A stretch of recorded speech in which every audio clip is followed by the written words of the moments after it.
ちは、皆さん。I'm Great Oka United Empire。今日は試合があった。そして彼がエンパイアのちょっと応援してくれるってよ。みんな、ブローキンテーブルポッドキャストよろしく。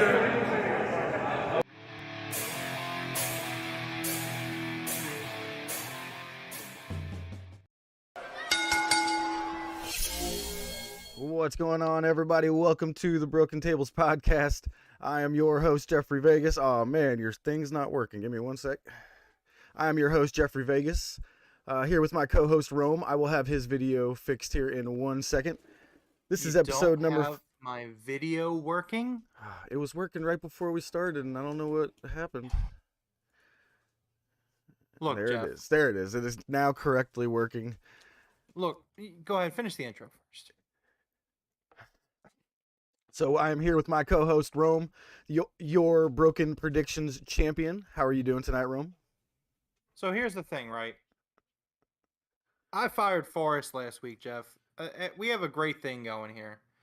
I don't want to get rid of you. I don't want to do that. So I need you, because this is not the first week this has happened. I need you to make sure that my camera, everything on my end, everything is perfect. You know, if you're going to be the guy in the truck, you know, you got to make sure that this shit's working, because people came here to see me, you know? Top guys in. What's up, Juan? What's up, Big T? Welcome, everybody. Brody King, what's he thinking? I think he's thinking they're going to have a hell of a match. That's all I can say. I have thoughts. Yeah, you know, we'll get to that. So yeah, this is our AEW Rampage, the Royal Rampage review. Let's just get started right off with the Royal Rampage here. We started off with Hangman and Darby Allin in the ring. I thought that was an excellent choice of guys to start out with. What'd you think? Yeah, I agree. We started with Toni and Darby in one ring, and it was what's up, Coach? What up, Coach? It was Hangman, and I believe it was Hobbs in the other ring. Yeah. Juan is correct. I'm the alpha here, Jeff. I'm your leader. When I say things need to be right, whether it be the camera, the stream, you know, the people that tune in every week, they deserve the best show possible. Yeah. And for me to give them that, I need you to do your job. You know, it's only because he has the belt, so I allow it. You know what I mean? That's, you know. Lance, what up? I don't mind Brody King winning. He's got a great look. Yeah, absolutely. Like, of all those guys that were in the ring, and for him to come out, he came out last, right? No, he didn't come out. He came out second to last. He was he was number 10 in the red ring. Yeah, so he was second to last to Orange Cassidy. So, you know, for him to be such a monster the way he is and come out like that, I think it was definitely a believable win and stuff like that. But I really, really enjoyed the structure of this, the way someone came out every 60 seconds. I thought this flowed really well, even though Matt Hardy's entrance got thrown over to the picture-in-picture, you know, but I really enjoyed this match. Yeah, I completely agreed with you. I hope that this isn't the last time we have this match. I feel like the match was created to kind of justify there being two rings on a Rampage on Friday night. Yeah. With that being said, like, I loved this this style of match. It was so fast paced. It kind of captured all the best parts about the Royal Rumble, without like the negatives. You know, so I got to give props to Tony Khan on that. I thought the 2-ring thing was great. There, you know, the camera work was awesome. Some of the frames they used like a split where they had 1-in-1, and then they also had the hard cam zoom way out to kind of give you the scope and the scale of both rings. This was a really cool idea that I hope they do at least yearly. Yeah, I agree. Yeah, definitely love the 2-ring type of Rumble. Yeah, I think anytime we have a blood and guts match, we should definitely be having this match, on Rampage with it. It was great. I would almost dare I say that maybe this match doesn't need to happen just when they do blood and guts. I think there's justification to do this as an event, as a show. Yeah, true. Double the numbers, maybe make it like 40 because they enter 1 minute. They enter so quickly. I mean, like 20 guys in each ring, 40 guys. I'm down. Yeah, absolutely. So there were a couple of stories in here in this that I thought were gonna get a little bit more involved, but Starks and Hobbs just eliminated Keith Lee on his own, and then they eliminated Swerve on his own. So Swerve and Keith Lee never interacted in this. I was almost sure we were possibly going to get a couple of more interactions between Swerve and Lee. They did kind of like look at each other, and Swerve, did the Basque thing, but I thought we were going to see them, have a little bit of an interaction here.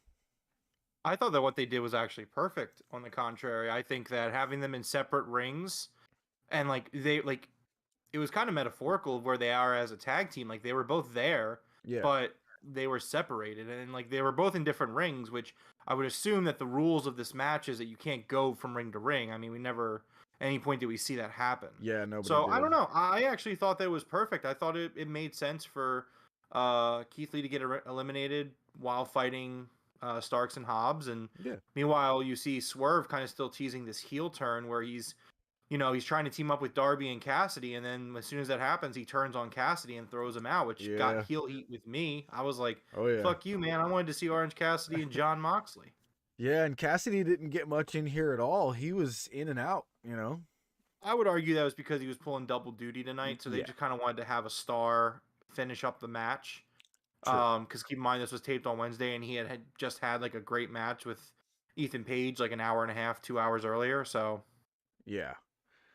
So there was Konosuke Takeshita when he got eliminated kind of early. People booed a little bit. I think everybody wanted to see a little more from Konosuke there, but yeah. So Brody King, the way that he pulls off this win was one of my favorite Rumble of any type wins that I have ever seen.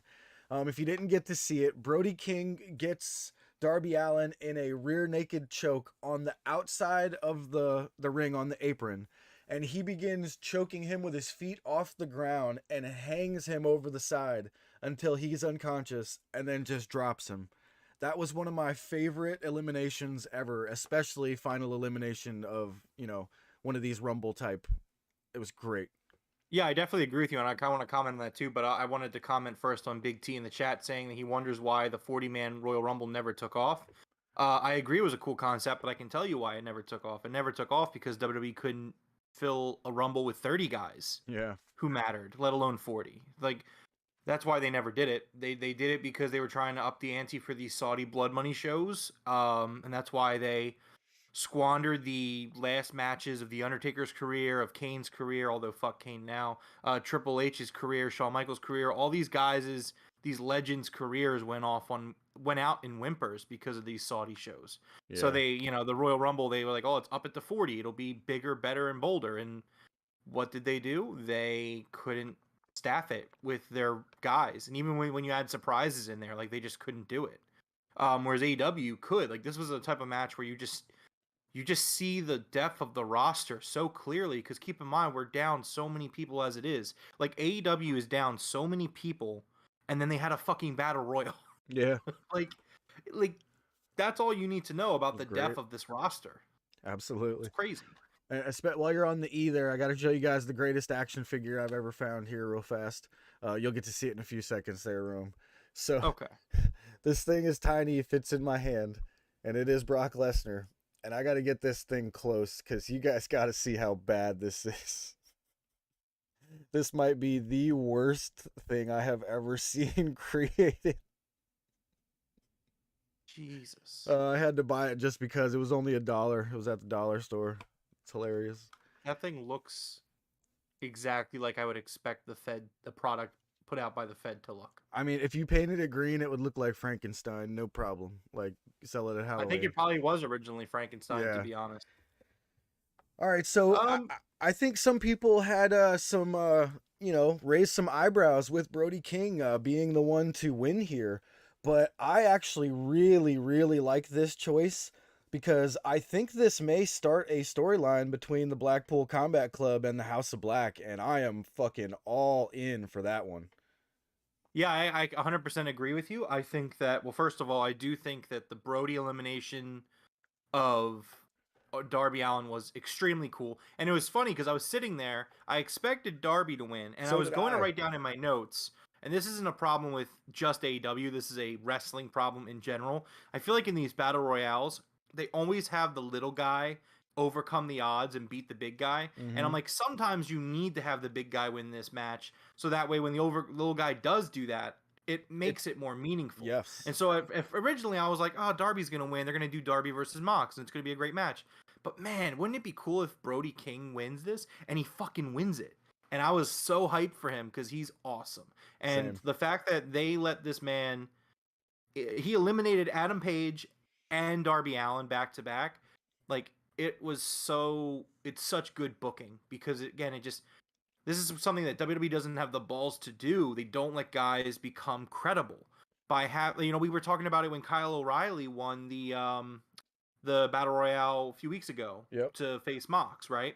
Like, we had if you asked us at the beginning of the night and you showed us the list of everyone on there, we were to get 10 free guesses, 15 free guesses, we probably wouldn't have picked Kyle O'Reilly to win the match. No. But he did. And that established him as something more, even though he's a tag team guy. And now here you have Brody King, who is awesome. He's an awesome faction, and he's going to face Jon Moxley next week for the world title. And I think, especially right now, I'm not expecting Mox to be this interim champion for long. I do expect Punk back. Me personally, I'm expecting Punk back by at least late August, early September. Yeah. And so it's like, yeah, this is what Mox should be doing. Mox should be having these world title matches. Like, I would have it go the route of like when they gave John Cena the US title, where it's like, I want to see Jon Moxley every single week wrestling somebody else on the roster. Yeah. For the world title. Absolutely. And it like make sure, like, even with these injuries, like, give the guys spots because they will shine, as you saw tonight. And yeah, I think that this is also possibly leading towards Blackpool Combat Club versus House of Black. I could see that also being a route they go. I think that Brody winning, I mean, the match of Malachi Black versus Jon Moxley is kind of right there. I don't know if you do it, though, or not, because I don't want to see Black take another loss, and I don't see Mox losing before dropping the belt back to Punk.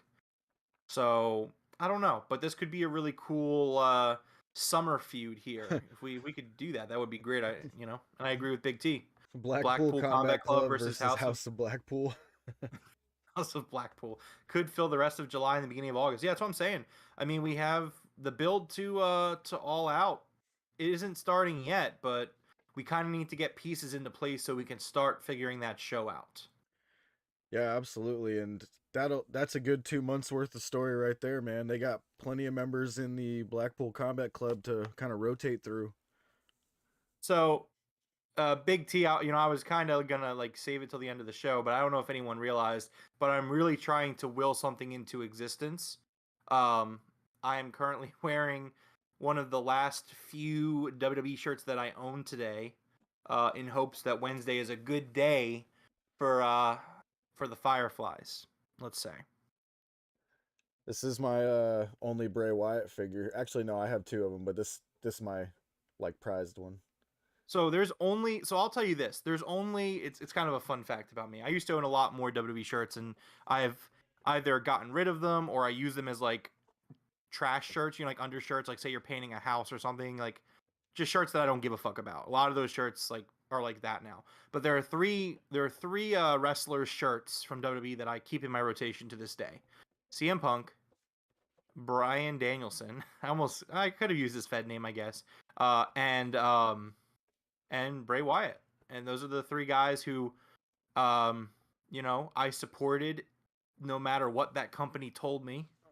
And I still wear their shirts. So if you'll never really catch me in a WWE shirt, but if you do, it'll be a Punk, Danielson, or Bray Wyatt. I also have a Fiend Funko Pop. I see that Jeff is showing off his Becky Lynch. I know that he's a huge Fed fan. I don't know why I was just because we were talking. It's about okay. You're a Fed fan. Look, Jeff. I understand. Look, here's the thing, right? And this is my fault. This is my fault because I should have expected this from you. Like all of the bad production that you've been doing with the camera not working and not starting the show on time. Like, you're just a Fed fan, and I shouldn't hold that against you. True. You should not hold that So against me. How much do you think I would have spent on figures over the years? Oh man. So let's see. There's probably spent. I think I would have spent around 500 to 600 on what's behind me. Um, we'll just stick with that, and it's worth about 15 to 1600. So that works. I know, no meet and greets again. It seems as if that was a thing with the Japanese wrestlers in New Japan. It seems as if they made them agree to no meet and greets for a while. I'm not sure what's going on since the whole MJF thing. I'm wondering if somebody started a lawsuit possibly against them for that MJF no showing the meet and greet thing. Like, I don't understand why there's no meet and greets anymore. And no, there was none at Forbidden Door. The only meet and greets you could have done were scattered around town, and Warrior Wrestling, that was doing their own thing down the street, did their own meet and greet. So don't understand why AEW, unless they have some sort of agreement not to. Don't understand it yet. I mean, I don't know. I don't think it's as big of a deal as we're making it out to be. And I mean, obviously the meet and greets are cool and all, but I mean, there's a lot of injuries on the roster right now. There's a lot of just the roster's not anywhere close to 100% right now. So maybe a lot of the big stars that they had scheduled to do these things suddenly aren't available. I don't know. I don't take it as that big of a deal. No, it's just more disappointing for me. You know what I mean? As a fan, I was kind of really hoping to get to do some meet and greets here and there, but I get it. If they're being safe and cautious, I'm perfectly fine with it. Just a little disappointing for the fans. That's all. Yeah, I mean, I understand. But... All right. Real quick. Next up, did I miss a promo or anything before the Young Bucks match? I think I ran to the restroom and I feel like I missed a promo, but I have the Young Bucks match right up next. Yeah, we heard from Hook. Okay. I missed that then. It was a quick little promo where Alex Marvez, sorry, I almost said Alex Abrahantes. Alex Marvez was talking to Hook, and he was trying to get answers out of him, and Hook's just kind of sitting there eating his chips.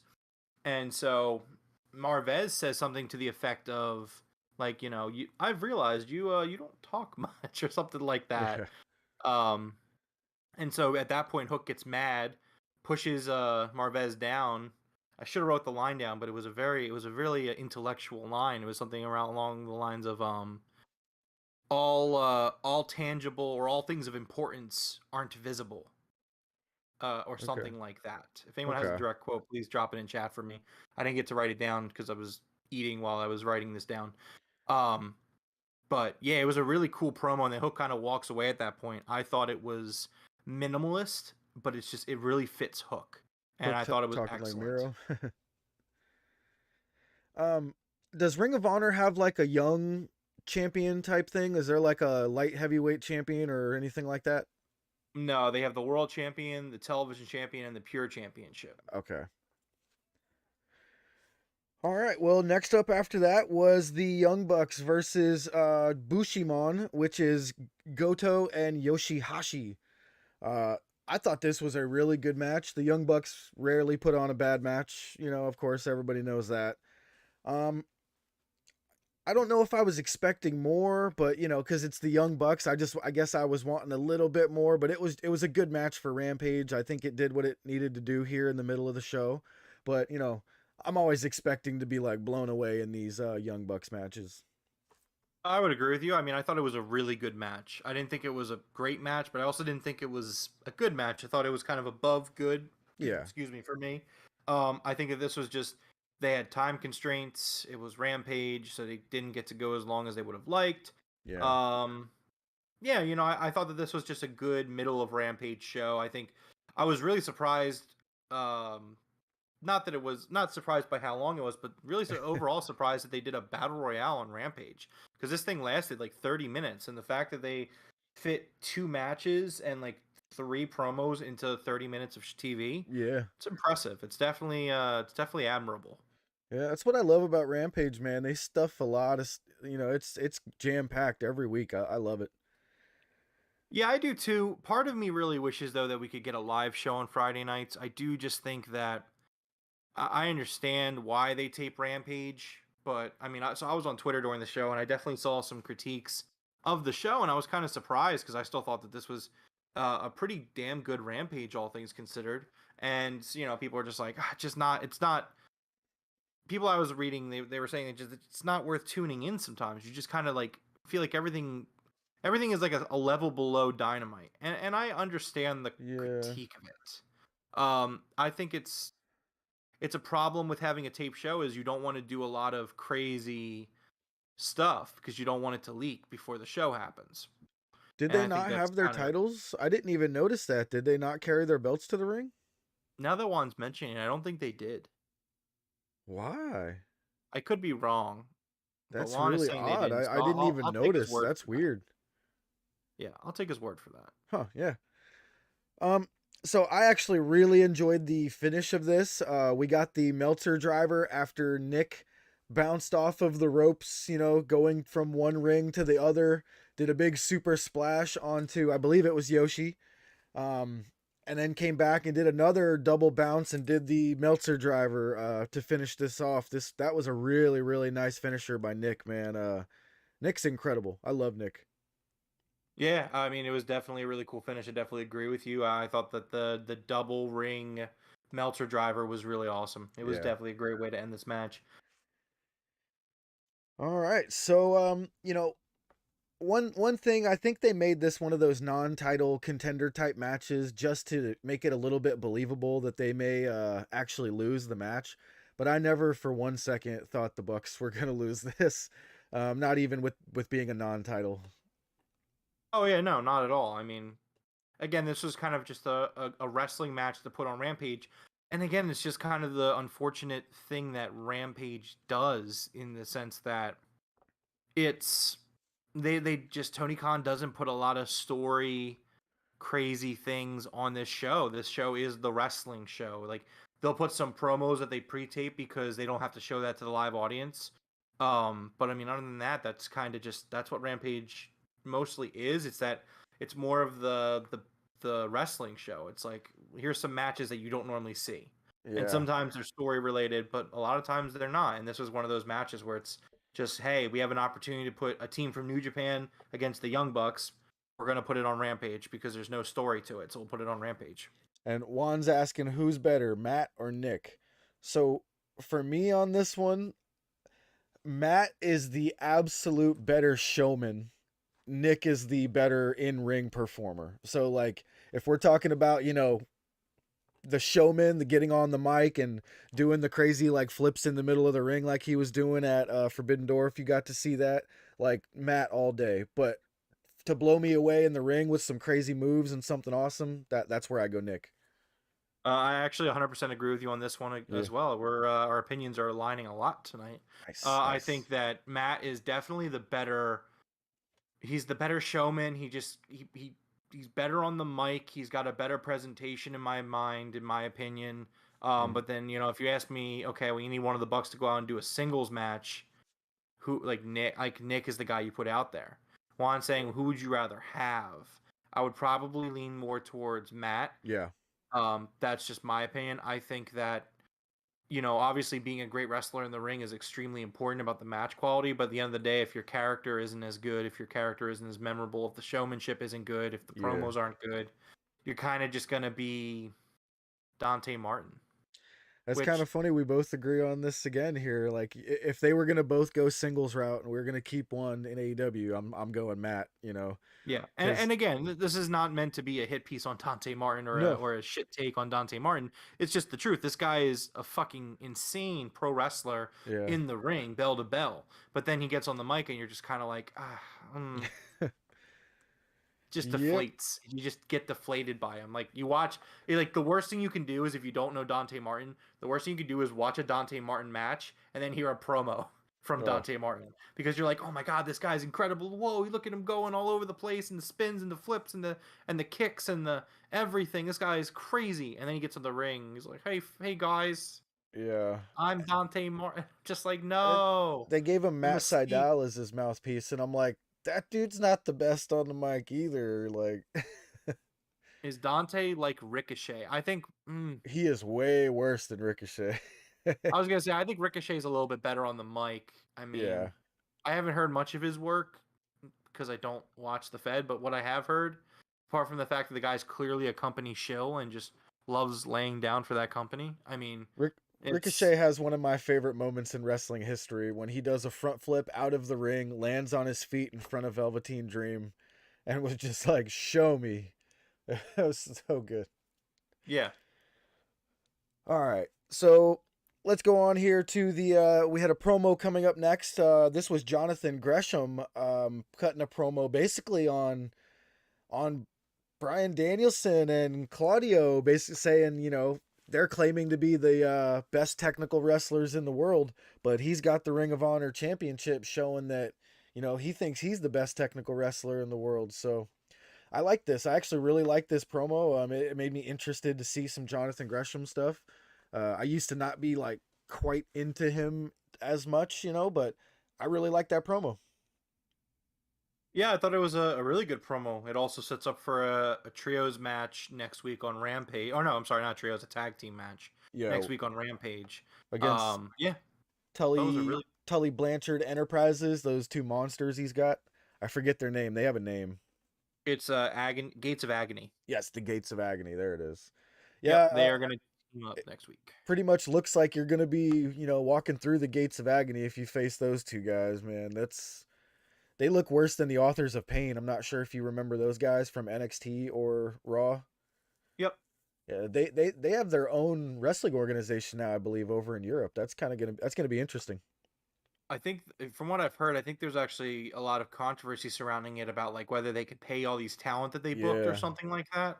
It's like this whole big thing. I don't remember exactly, but I think it got delayed as well, but yeah, it got delayed, and then they kept the bookings even though they got delayed. But then they also said they weren't paying the wrestlers till the show, and they booked some decently big names for it, if I recall. Yeah, they had some pretty decent people. Yeah, but they that's what's up with that, at least in my knowledge. I'll do some research on that. Maybe one day we'll do a little report on it, I guess. But next up was Nyla Rose versus Toni Storm in our main event. And I love when the ladies get to do a main event, and they did not disappoint here. I thought their opening promos with Mark Henry were fantastic. And I thought this match was great. This was a great match to finish off an awesome Rampage. Yeah, I agree. I think that these Rampage main events, they generally go about like 12, 13 minutes. I think that that's the perfect time to have a fun little match, and I think that's what they had here. I really enjoyed it. I think it's a really good idea to pair Marina Shafir with Nyla Rose. Yeah. I think that Marina needs some work still, and I think pairing her with someone who's clearly much better than she is, but in a similar role really works. Which also, like, shout out to Nyla Rose, because Nyla is also greatly improved. I was thinking, we recently passed like the 3-year AEW anniversary, and I kind of look back on a lot of these like year one, day one talents, and like Nyla Rose has really improved in the 3 years that she's been in AEW. Oh, yeah. And yeah, so I think putting Marina Shafir with someone like Nyla is just it's really smart, because it's gonna make Marina Shafir look better, and she's also gonna get experience with someone that's better than her. Yeah, I completely agree. I've always liked Nyla, but yeah, I like how you said she's been getting better and better, and can't deny that, So yeah, and she's not the only one. There's a few people on this roster that have been there since day one that they've gotten a lot better, and it's very noticeable. So Toni Storm, she winds up winning this match after a really, really good match. I was actually surprised that it was as good as it was, but Toni Storm gets the win, and immediately Marina Shafir jumps in and attacks Toni Storm. We get Thunder Rosa coming in for the save, and just hearing the announcers call them the Thunderstorm or whatever they were calling them, like I was like, give me these women's tag titles and put them on them now. Like, Thunderstorm is such an awesome name for these two. Like, it just fits. They look great together in the ring. Like, give these girls some tag titles. I think that would be great. Yeah, Juan seemed to think it was a pretty good match overall too. Which, yeah, I agree. There was a post-match fight / beatdown, in which Nyla and Marina Shafir were beating down Toni Storm. Thunder Rosa makes the save. comes out, clears the ring, and that ends the show. Yeah, I loved this episode of Rampage. That Royal Rampage was one of my favorite, battle royales in a long time. To be honest, I really really liked that format a lot. Yeah, I agree. I mean, it's the hour Rampage. It's fast and it gets a lot out of the hour that it does.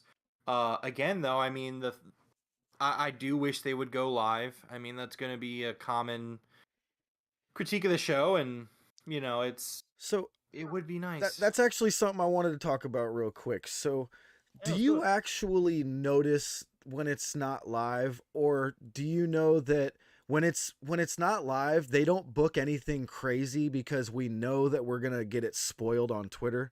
So I think it's just kind of what's the word I'm looking for? The hype is just not there because we know that there's not really going to be something that to be that hyped about.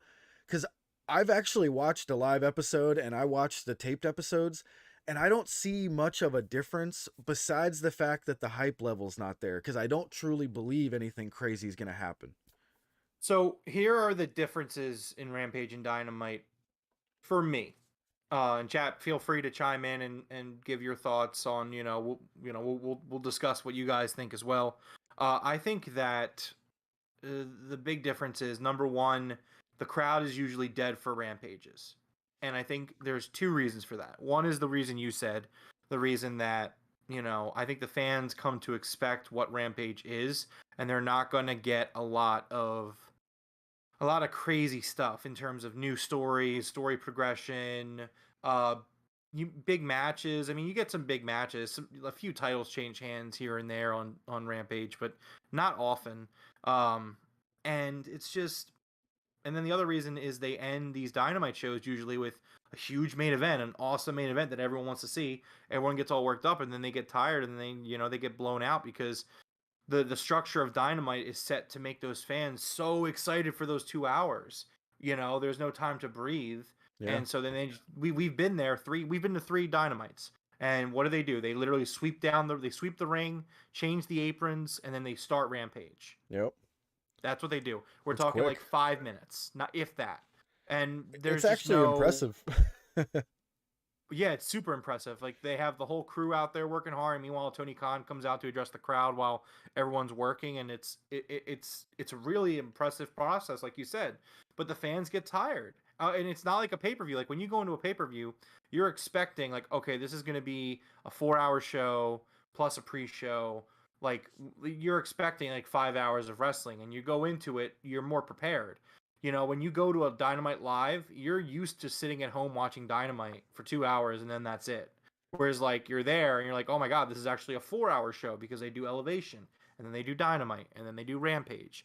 And I think, really, like, if like splitting this stuff up, even if you do Rampage live and it's only an hour, like, I think that would be preferable. Like, I'm still of the opinion, especially with Ring of Honor becoming a thing, I would honestly film. Okay, so here's what I would do, considering that Ring of Honor is going to be a thing.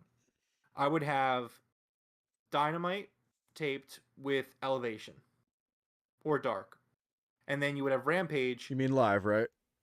Sorry, yes, Dynamite live with either Dark or Elevation taped. Uh-huh. Sorry. And then Rampage live with either the opposite show, Dark or Elevation, taped. And then in terms of Ring of Honor, you could have Ring of Honor run out of Orlando, do the dark tapings that they do that with Ring of Honor, where the home base for these Ring of Honor weekly shows. They, every like month or two, they do a one bulk taping of Ring of Honor. Yeah. That's what I would do. And then that way you're looking at 5 shows filmed over the course of 2 nights, with the Ring of Honor being once every month or once every 2 months, however often they want to go to Universal and do those shows.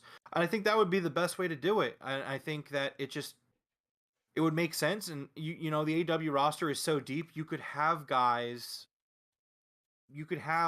still only working one show a week. You know what I mean? Like, you could have cycles where it's like, all right, well, like Mox and Jericho and Kingston, for example, you guys are working Wednesday this week. maybe the next week those 3 guys, or maybe 2 of those 3 guys work Rampage. Like if I were Tony Khan and I was like booking the show, like all 4 of these shows, I would just look at who's available and like start with like a big board and like all the things you want to get done this week, and then just drag it and place it where it makes the most sense. And then there you go. That's it. That's what I would do. And I think that the shows would have a lot better progression. I think they already have great progression. You know what I mean? Purple but I says think that they she could likes that they film it all in one night. Yeah, me too. I was actually going to go a slightly different route than what you said. Go ahead and finish yours, though. I'll say mine right after. But no, I think, well, I mean, I was pretty much done, but I think that like, while it's great for the fans in terms of value, you're going to one show and you're getting, 3 shows taped, well, not taped, but you know what I mean? 3 shows in total. It makes a lot of sense now, but I mean, this discussion is about making Rampage a more exciting product. And I think right now Rampage is exciting due to the fact that it's just 100 miles an hour. Just bam, bam, bam. Next thing, next thing, next thing, next thing. And like, it's not that the content's bad. It's great wrestling matches and it's great promos. It's just, it's not stuff that feels like they save the important stuff for Dynamite because Dynamite's live. And at the end of the day, that's the way they're going to do the show. So, I mean, I enjoy the show no matter what. I think that Rampage, as it is now, has a place in AEW and it has a place in our weekly viewing schedule. But yeah, man, I would definitely love to see Rampage go live. Make those Dark and Elevation shows a little bit longer. You could probably stretch them out. So maybe they're like, if you're worried about giving people their money's worth for these shows, like, okay, longer Darks and longer Elevations. That's just my opinion. Yeah, that's a really good point, Juan. They forgot to change the Blood and Guts turnbuckles. When Nyla ripped off the turnbuckle, there was another turnbuckle underneath it, so they couldn't do the spot that they wanted they were gonna do. That was pretty funny. So what I was gonna say is a little different than what you went with, but it's along the same lines. So I want Dynamite to be live 2 hours, right, like it is, and before Dynamite, I want an episode of Ring of Honor. And then I want Rampage to also be 2 hours. Now, this is in the future what I want, like when we are like, this is what we want our days to be. This is what we want our hours to be. You know what I mean? When it's done. I want 2 hours of Rampage. And before that, 1 hour of Elevation. And then at the Universal Studios, Dark is just permanently there. I would really like for Ring of Honor to kind of follow along with AEW. Because first you're going to ensure that tickets are sold and there's people in the audience for the show that are probably going to be loud. And then it introduces the AEW fan base to Ring of Honor if they already haven't been, So that was just the way I would have gone. So it seems like the streak is over. Yeah, I disagree. I think that we went way too long without disagreeing, right? To begin with. Because though we are good friends, I feel like we have pretty different opinions and viewpoints on things of wrestling, and that's fine. Yeah. Again, we totally should. cool. It would be boring if we both just wanted exactly. all the If same we both stuff. sat here as like it was good, and you were like, it was good. All but right. No, So I think ahead. Ring of Honor should. Sorry, I want to give a counterpoint to your point. I think Ring of Honor should feel different from what AEW is. Yes, it's owned by Tony Khan. Both are owned by Tony Khan. Yes, there's going to be bleeding of talent. You're going to see AEW guys on Ring of Honor. You're going to see Ring of Honor guys on AEW. But I just feel like the way to go with Ring of Honor is that Ring of Honor should be its own entity. I think that you're doing Ring of Honor a disservice if you just make it Elevation. If you, because again, those Elevation matches are usually just kind of filler. Like sometimes there's some story going on there, but those are the matches that are going on while people are getting into their seats. They're going to the merch table. They're going to the concession stands. Like the doors open, and then 30 minutes later, Dark and Elevation starts. And like we've talked about it, you know me. I'm thinking like, all right, I gotta get the food I'm getting. I gotta get a shirt, and then I'm in my seat. We gotta like go. You know what I mean? And it's like. And now that I think about it, them having the same stage wouldn't be. Yeah, no, I agree with you actually more now that I kind of think about it. Yeah, but that's why I like the idea of them doing the Orlando show as Ring of Honor because it has its own feel to it. Yeah. And like the thing is also like there are people that might be at Universal and just go to a wrestling show, like, and I think that it wouldn't be a bad idea to like have Ring of Honor guys be the guys that get that exposure. Yeah, Like, that'd be fun. that's just my opinion. I think we're both kind of, we want the same thing, but I think we would do it a little bit differently. And there's nothing wrong with that. No, yeah, but now that I think about it, I would not want them to have the same stage, so I don't think it would be cool to have them before AEW now that I like really contemplate it there. Well, But yeah, so that's it for the Rampage review. How many matches did we get announced for Wednesday? I know there was 1 or 2 extras announced besides the Wardlow versus Scorpio Sky, right? So we have 3 matches and 1 segment announced. Okay. Real quick, let's run through some of this chat. Let's see. Juan saying the crew even forgot. Oh, no. Hold on. Big T saying he's with me. They definitely need to distance AEW and Ring of Honor. Thank you, Big T, as always. Yeah. Speaking of Big T, so as champion of the Broken Tables podcast, as champion, I have to do what I do to ensure that everyone has the best show possible. And so I've decided that starting tonight, every Friday show, I will name a Rome's fan of the week. This will go to, the best fan, and this week, giving it to my man Big T. You rock, man. Big T is the inaugural winner of Rome's fan of the week. Now, is this the Broken Table fan of the week? Broken Tables fan of the week? Well, I mean, as the champion, I think that you should probably place the entire brand around me. So if I say something like this, I think you should probably start making graphics. I expect this to be posted to Twitter. It's late, so I'll give you till tomorrow. Thank you, Big T. You rock, man. You're the fan of the week. Way to go. Anyways, back to the chat. Let's see. I like it. Big T loves the idea of a Ring of Honor being on after Dynamite. I don't know if I would do it after. That would be a bit much. The crowd would be dead for it, like they're dead for these rampages sometimes. Fun fact, 95% of the people that went to TNA and Impact Wrestling at Universal Studios were families who were just looking to cool down for a few minutes or an hour and enjoy the AC. Absolutely, and I understand that, but I still think that if you're going to do these Universal shows, I think it has a different feel, and I would go with Ring of Honor. No, yeah, I like that. That would give me a reason to go down to Universal Studios one time. I would definitely like to see a Ring of Honor show down there. But I would really like Ring of Honor to go to some small venues like the 2800 in Philly, kind of like New Japan did. That would be really nice. It's the 2300. 2300, I'm sorry. Yes. And hold on. So Big T is saying that it is his distinct honor and privilege on behalf of himself and the Academy. He is accepting this award. Thank you, Big T. We're both champions tonight, brother. Oh, man. But yeah, so that's was Rampage, and I have the preview for next week. Yes. So what are these 3 matches? I know the first one is going to be Wardlow versus Scorpio Sky for the TNT Championship, correct? Hold on. We'll get there. Relax. Oh, I just first up on my list. I just wanted to be involved. I wanted to be involved. I understand. Sorry, go ahead. You should be working on Big T's graphic. I would like to see that done by the end of tomorrow. So if you could make that and make it right, that would be appreciated. Let's see if I could do it. Okay.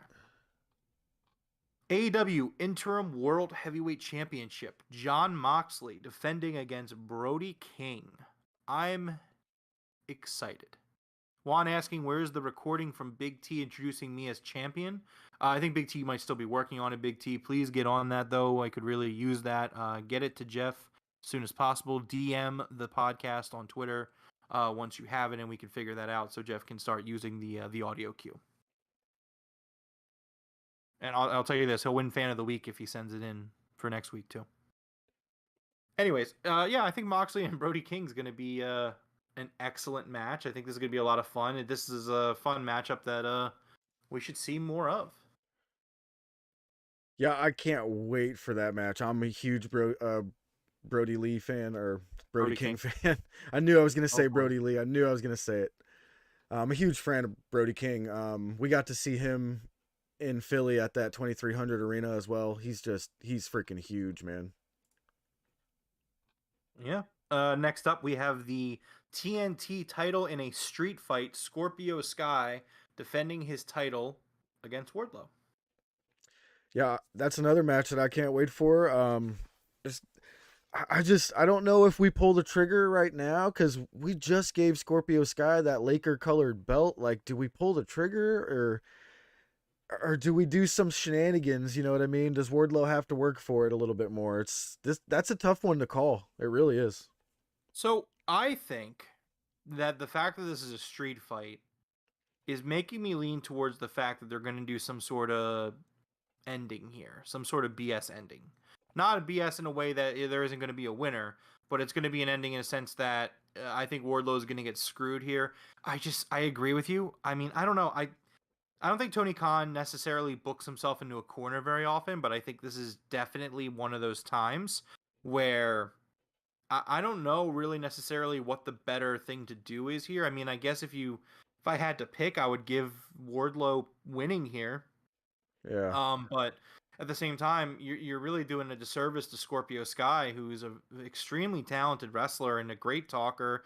Like you said, they just gave him this new belt, and he lost the title to Sammy, and then he won the title back, and they did this hot potato thing, which, like, man, in hindsight, this storyline with Sammy and everyone there with the TNT title, it just keeps getting worse. Because now you have this spot where you really need Wardlow to win this title, in my opinion.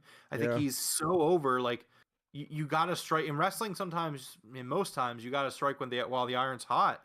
And this really feels like that time where it's kind of hard to justify Wardlow not being a champion in AEW. But I do think that the world title is too soon for him. And they just gave the All Atlantic to Pac, so like that leaves the TNT title, and he's feuding for the TNT title. I honestly, what I would do, again, I think that at the end of the day, they did book themselves into a corner here. I would have Wardlow win the title on Wednesday and give him an extremely long title reign, like a really long one. Like, I'm talking like a year of TNT Championship. There you go. It looks like there you go, Big T. It wasn't easy, but I did. All right, cool. If we can put that in a tweet, I think Big T deserves the credit. Yes, Big T, you are the Broken Tables Fan of the Week. Congratulations, sir. Oh, yeah, there you go. Zooming out a little bit. I like that. I fixed it there. All right, you leave that there for the rest of the show. Big T deserves it. Oh, geez. And all right. if you want to be the Broken Tables Podcast Fan of the Week, just be a great fan, Support your champion. Cheer for your champion. Feel free to take shots at the guy that I fired last week off of the podcast, and you can be the Broken Tables Fan of the Week. Just be like Big T. Big T, if you ever want to give them pointers on how to become the fan, I mean, I don't know why you would, because then that would hurt your own chances of winning, which you're a shoo-in, as of right now, most weeks. Do you, man? Do you? But that's a good graphic, Jeff. It is. I'm actually surprised that I threw that together that fast. That was a lot easier than I was expecting it to be. So all I could say is I'm super excited for this match with Wardlow and Scorpio Sky. My prediction here, I do believe that they, for the last time, they're going to hot potato this thing onto Wardlow. And then I don't think this thing moves for I don't want to say a year, but I think Wardlow holds this belt for a while. And I think they put on a really good run for him. He just goes and destroys everybody going after that belt. I want to see him, I want to see him have a Jade Cargill type run. Just run through everybody, a bunch of nobodies, bring them out, powerbomb them all to hell. Make this guy a monster. Yeah, completely agree. Juan is his vote for fan of the week next week. Okay. What'd you say? He says Juan is his vote for fan of the week next week. What a gracious winner he is. That's another reason that Big T is the Broken Tables Fan of the Week, because here's the thing. He is a gracious winner, and that's something that, as another gracious winner, I really appreciate. You know who's not a gracious winner, Jeff? Forrest? Ding, ding, ding. Correct. You have gotten it right, and hopefully you will be a gracious winner because you got your trivia question right. So, yeah, Big T, you're the man. Well, not the man. I'm the man, but you know what I'm saying. You're there too. You're awesome. And then so we have a segment announced for we will hear from Christian Cage and Luchasaurus. This is my favorite thing in wrestling right now. I can't wait to hear from Christian. This Luchasaurus thing, it's given I mean everybody's saying it. It's given off really, really good Kane vibes, man. Like that black mask and that black gear. Oh, I can't wait. Well, look, Jeff, Juan in the chat saying that he's more of a Jeffrey guy than a Rome guy. Like the T-shirt, he's a Paul Heyman guy. He's a Jeffrey guy. I knew I liked Juan. I knew I liked you, bro. That's all right. I still Juan, like you're you just too, not Big T. You know what I'm saying? But it's all right, Juan. You're just not a fan of the week material. It doesn't mean we don't love you. You know, not everybody can be fan of the week. You know, it's well, all right. Maybe we'll have Jeffrey Vegas's viewer of the week or something. I think at that point you're overcomplicating things. I think that we're just going to continue every week where I will pick the fan of the week, and we'll see where we're at every Friday show. Actually, we should. I like. We'll make it the champion chooses the fan of the week. Yeah, I like that too. I mean, I'm the champion. I'm going to be the champion for. That is. Jesus Christ, I'm going to be the champion for a long time. So yeah, that we basically agree. Just say you agree with me. Yo, we should make those shirts. We should make. I'm a Rome guy, and I'm a Jeffrey Vegas guy. We'll make some shirts. Yeah, I think we would definitely sell some of each shirts. You know what shirts we wouldn't sell? I'm a Forest guy. No one would buy that shirt. That shirt would trash. No one would buy that. No one really cares about the Forest shirt. Jesus. All right. So I can't wait for Wednesday. I'm not sure I'm gonna watch any of Money in the Bank. I may flip it on just to see if my prediction of Becky and Seth winning are going to be correct, because that's pretty obvious at this point. I would be absolutely shocked if they don't both win those briefcases. But to be honest with you, I haven't even watched a minute since the Vince crap went down. So I don't even know if I'm going to watch any of Money in the Bank, Yeah, it's a shame because it's definitely an opportunity for us to stream and hang out with everybody. But I don't know. I tell you what. If because JD's not going to be on for it, I know that. It might be a night we might want to actually I don't know. I don't want to torture myself there. I don't either, and I don't know. So I'll say this, Jeff. I will leave the decision up to you. My vote is I would only do it for the stream. Yeah, now that Madcap Moss is the final entrant. Yeah, why? Why would they do this? Why would they do anything that they've done over the last 25 years? You know what? We'll probably make an announcement on the day of. We'll see if either of us have anything planned, but if I wind up being here with nothing to do, I might flip it on and I might come on after. It's tomorrow, right? Yeah, it's tomorrow. Yeah, I'll leave it up to you. I don't know. Everyone in the chat, let us know if you want us to do a Money in the Bank thing. Yeah, you guys let us know. Maybe I'll throw out a tweet asking if you guys want to see, and we'll see what kind of response we get. Jeff, why don't you put up a poll on Twitter? Yeah, we'll put up a poll on Twitter and have it say, should Rome and Jeff do a watch along of Money in the Bank? Yeah. And if the results are greatly skewed in the yes direction, yep, then we'll do it. We'll see about that. All right. You got anything else for us here tonight? No. I mean, we have a promo or a match also announced for Rampage. Jonathan Gresham and Lee Moriarty teaming against the Gates of Agony of Tully Blanchard Enterprises. And everybody, AEW Dynamite is in Rochester this week. I have tried my best. I've done everything I can to manifest this. And I just want everyone to try to do the same. You know, my advice to you guys would be to let him in. You know, Let him in. just let him in. I'm just, I don't know. I have a feeling, and again, it could be wrong, but they're in Rochester, which was Brody's hometown. They have, like, it seems like a big show to me because they have a world title match and the TNT title match on this show. Yeah. They only have 3 matches announced and a segment. And I'm just like, there's plenty of room to announce something or not announce something that could be Wyndham debuting. I do think Big T has a point there, though, because we kind of, when we started all of this, that's kind of the way we were thinking, that this was more of an AEW driven. I really don't want to start getting into. What we'll probably do is we might just do a show tomorrow night, just to do something, and we'll talk about a couple of the results.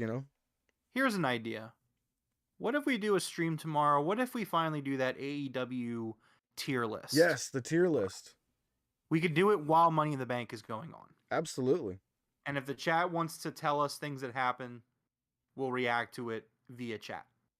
How's that sound? That sounds I actually like that. Yeah, we'll do something besides the Money in the Bank. We'll do our AEW tier list tomorrow. Got the tier list ready to go, actually. So here's the thing, Jeff. All I'll say is this. You're welcome.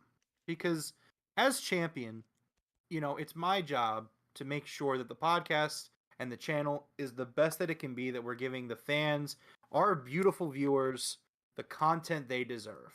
So, I have a bunch of these types of ideas just sitting in the back. I just got to pull it out. You know what I mean? To answer, so Juan, Jeff and I have discussing doing a tier list of the AEW locker room, basically. Yep. So we're going to be doing a tier list, obviously S through, or is it through, are we going to do through D or through F? I believe it's through F. Okay. We're going to do a tier list S through F of the AEW locker room, all of its wrestlers, female wrestlers, male wrestlers. Yep, all the male and female. I don't know if managers will be on the list, but it would be cool to put managers on there too. But I think a few people like Mark Sterling are there, but I think Stokely Hathaway is there, but I'm not positive. Okay, so yeah, let's aim to do that then. Yeah, and Big T, we've actually been trying to come up with a podcast of non-wrestling, stuff to do. Maybe on a Monday night. We were thinking of doing like a. It used to be kind of called the Monday Night Alternative, but we're going to come up with something for that. Non-wrestling related. Truth be told, I would definitely love to do something. We've been talking about it. I was thinking more of like a video game centric podcast. I don't know if you guys can tell. I haven't done a game room tour yet. Maybe I'll film that tomorrow. So I can send to you, Jeff. Yo, the Broken Console podcast. Yeah. Yeah, that's good. That's good. Like I'm trying to see if a certain friend of ours, not Forrest, forget Forrest, if a certain friend of ours would be interested in doing it too, and he's been kind of I'm not sure if he's doing it or not yet. I'm not sure if he's not out, but he's also not in at the moment. I think he's still trying to see if it would fit into his busy schedule. Would never hurt to do some special guests, the way Forrest started out with us.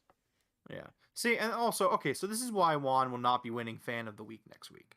Why would you say that? Why would you say, imagine if The Fiend returns tomorrow during Money in the Bank. Trying to ruin his mojo. Just killed my vibe completely. Like, oh my goodness. Why would you... Big T, can you talk to Juan, please, in the chat and let him know that that's not how a Fan of the Week would act? A WWE 2K22 collab with the viewers would be fun. So I thought about that as well, Juan. I would have to do the version on the PC where you can change everything over to AEW centric stuff. It would be kind of fun to do that, but rest assured, when the AEW game comes out, we will be heavily playing the game for sure. Yeah, it's hard for me to want to do. It's okay, Juan. I forgive you. The problem with that is I refuse to I refuse to buy anything. Yeah, I don't want to buy the game. I can't pay for that. Yeah, I can't maybe buy it used, but even then I just don't know if I would want to buy it at all. Yeah. So yeah, there's a lot of fun stuff coming here at the Broken Tables channel. Please leave us a like and subscribe, by the way. We are I feel like it's like a 90% chance, 95% chance that the Broken Console podcast will be a thing. Yeah, I like that a lot. Yeah, it's good. It matches the brand, you know. Yeah, for sure. I don't know if we would do another whole channel maybe, or just do that as like one of the episode No, names. I would just you would Just just have it episode as name, a yeah. separate series. Yeah, probably do like a whole nother look to it. It would have to have a whole different look. Oh, absolutely. I would change it, yeah. Yeah, but we could. Yeah, well, obviously Jeff and I will continue to talk about it off screen and plan things. It's just a matter of figuring out schedules and things like that. Yeah. And any ideas you guys have, hit us up on the old Twitter. The normal Twitter's here below me, Broken Table Show. If you want to give Rome any ideas, his is over there underneath him. The X Gamer for Life. How did they used to do that? For Life with the NWO. Yeah, you know. So yeah, man, that was a great episode of Rampage. I can't wait for this House of Black versus Blackpool Combat Club story to start. I really hope that's what this Brody King thing is kickstarting here. That's gas on the fire as far as I'm concerned. Yeah, definitely. I definitely agree with you. It was a great episode of Rampage. We're in for a big show on Dynamite. Again, let's manifest, you know, a little bit of Wyatt 6, a little bit of Wyndham. Absolutely. Really hoping. Juan, it's exclamation Discord. Try that one more time with the exclamation point in the front. And good point, Juan.